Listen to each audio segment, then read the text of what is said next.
Our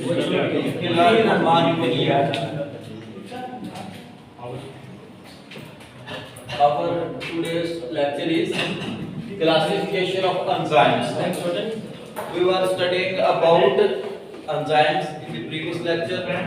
Now we are going to study classification of enzymes. So classification of enzymes में सबसे पहले आ जाएगी enzymes की नेमिंग ऑफ एंजाइम्स के एंजाइम्स को नाम किस तरह से दिया जाता है और फिर आगे क्लासिफिकेशन ऑफ एंजाइम्स। ठीक है, मोस्टली जो एंजाइम्स होते हैं उनके एंड पे आता है ASE। क्या आता है? ASE। ठीक है, जैसे और उससे उनके ASE से पहले उनके सबस्ट्रेट का नाम होता है। जैसे सक्रेज है, उसके शुरू में सक्रोज की वजह से सक है और फिर एट पे ASE। ठीक है, सक्रेज। और क्योंकि ये सक्रेज क्यों है? क्योंकि ये एक्ट करता है सक्रोज पे, सक्रेज। ठीक है, और इसी तरह से यूरिएज, क्योंकि ये यूरिया पे एक्ट करता है। ठीक है, एंड पे ये आ रहा है। इस तरह से लाइपेज है, क्योंकि ये लिपिड्स पे एक्ट करता है। ठीक है, लाइपेज। इस वजह से इसके एंड पे ASE आ रहा है और ये इसका नाम है सबस्ट्रेट के लिहाज से। ठीक है, सक्रेज, यूरिएज, लाइपेज। ठीक है, और या फिर इनका नाम जो है एंजाइम का जो नाम है उसके एंजाइम के मैकेनिज्म ऑफ एक्शन को ज़ाहिर करता है। एक्शन ऑफ एंजाइम को ज़ाहिर करता है एंजाइम का नाम। ठीक है, जैसे ट्रांसमिथाइलेज, ऑक्सीडेज। ऑक्सीडेज क्या करेगा? ऑक्सीडेशन करेगा। ट्रांसमिथाइलेज क्या है?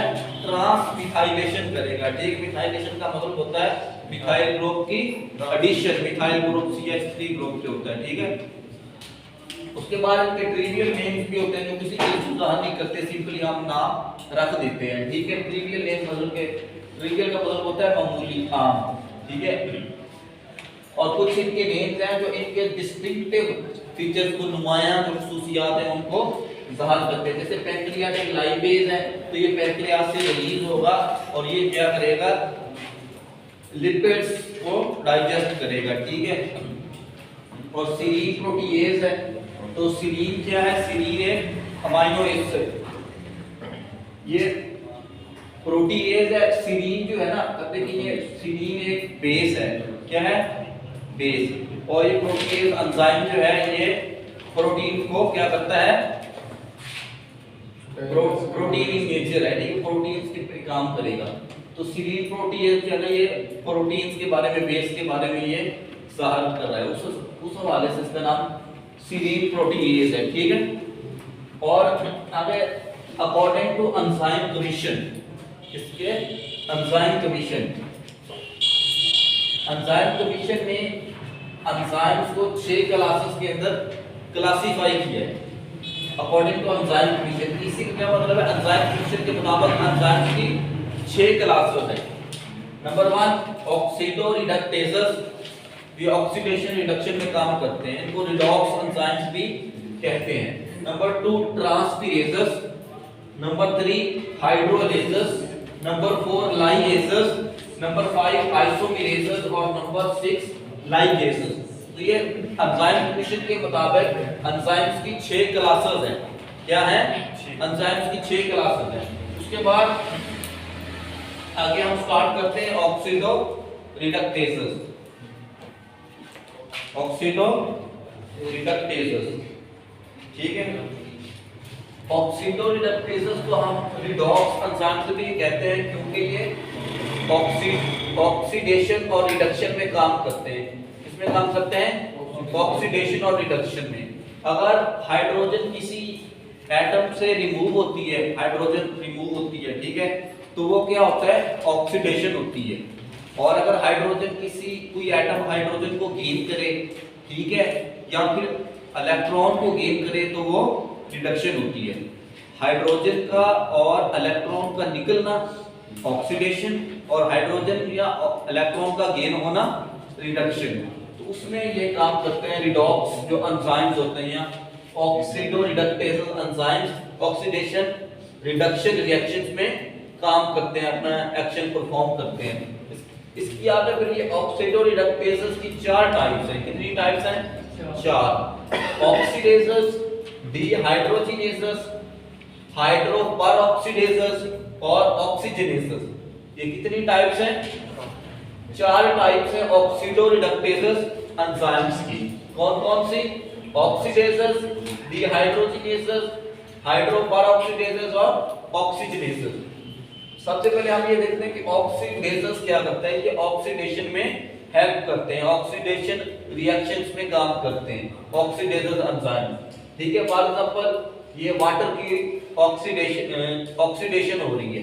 ऑक्सीडेशन का मतलब होता है ऑक्सीजन का इंटर होना, और रिडक्शन का मतलब होता है ऑक्सीजन का निकल जाना। ठीक है, किसी एटम में अगर ऑक्सीजन इंटर हो तो ऑक्सीडेशन। ये वाटर है, 2 मॉलिक्यूल हैं इसके, ठीक है, वाटर के, और ये ऑक्सीजन का एक मॉलिक्यूल है। अब इनके जब फाइन रिएक्शन हुआ, ये रिएक्टेंट से ये प्रोडक्ट बन गया 2H2O। H2O2 क्या होता है? Hydrogen peroxide. क्या होता है? हाइड्रोजन परऑक्साइड होता है। तो ये 2 मॉलिक्यूल इसके बन गए। तो इसमें किसने काम किया? ऑक्सीडेजेस ने। ठीक है, और इसी तरह से यहाँ पे मिसाल लिखी हुई है कि हाइपोजेंथीन की जब ऑक्सीडेशन होती है तो क्या बन जाता है? ज़ैंथीन। और ज़ैंथीन की जब ऑक्सीडेशन होती है तो क्या बन जाता है? Uric acid. क्या बनता है? Uric acid. तो उसमें भी ऑक्सीडेजेस काम करते हैं। फिर डिहाइड्रोजिनेसेस कहाँ पे काम करेंगे? डिहाइड्रोजिनेसेस का मतलब है ये क्या करते हैं कि वाटर को रिमूव कर देंगे। किसको रिमूव करेंगे? वाटर को। सॉरी, ये उसको रिमूव करेंगे, हाइड्रोजन को रिमूव करेंगे। क्या करेंगे? हाइड्रोजन को रिमूव करेंगे। डिहाइड्रोजिनेसेस क्या करेंगे? हाइड्रोजन को रिमूव कर देंगे। अब ये पाइरुवेट एसिड से क्या बना देंगे? लैक्टेट। जब पाइरुवेट एसिड से लैक्टिक एसिड बनता है, ठीक है, फर्मेंटेशन के दौरान, ठीक है, या वैसे किसी साइकिल के दौरान जब पाइरुवेट एसिड से लैक्टिक एसिड बनता है तो इसमें क्या कौन से एंजाइम्स यूज होते हैं? डिहाइड्रोजिनेसेस यूज होते हैं। ठीक है, फिर हाइड्रोपरऑक्सीडेजेस एंजाइम्स, ये भी ऑक्सीडेशन रिडक्शन में काम करते हैं, और ये ऑक्सीजनेसेस एंजाइम्स, ये भी ऑक्सीडेशन रिडक्शन रिएक्शंस में काम करते हैं। ठीक है, सब जायज और सही का आज का हमारा टॉपिक है। तो ये एंजाइम्स की क्लासिफिकेशन।